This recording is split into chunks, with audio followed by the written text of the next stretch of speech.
ప్రకాశం జిల్లా అద్దంకిలో హర్ఘర్ తిరంగా కార్యక్రమంలో భాగంగా నిర్వహించిన ర్యాలీలో ఆర్డీఓ విజయజ్యోతి కుమారి పాల్గొన్నారు. ప్రతి ఇంటిపై జాతీయ జెండా ఎగురవేసి దేశభక్తిని చాటాలని ఆమె పిలుపునిచ్చారు.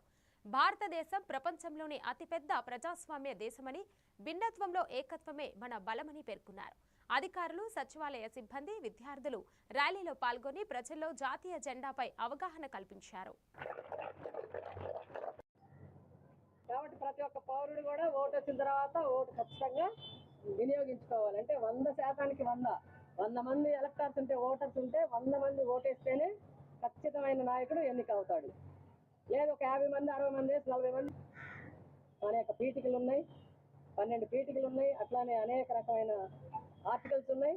వాటి ద్వారా ఏ సమస్య వచ్చినా కానీ మనకి కోర్టుల ద్వారా కానీ ఇంకా ఏ విధమైన ప్రత్యామ్నాయాల ద్వారా మనకు న్యాయం జరుగుతుంది అన్నమాట.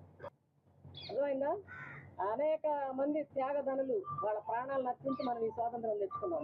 కాబట్టి ఈ తరం పిల్లలందరి మీద కూడా ఈ స్వాతంత్రాన్ని కాపాడాల్సిన బాధ్యత రేపటి పౌరులైన మీ అందరిది. అర్థమైందా? అందుకే మంచిగా ప్రవర్తన ఉండాలి, అట్లానే మంచిగా చదువుకోవాలి, మంచి మంచి ఉద్యోగాలు సంపాదించుకోవాలి, అందరూ కూడా దేశభక్తి కలిగి ఉండాలి. ఐ లవ్ ఇండియా అందరూ చెప్పండి ఒకసారి.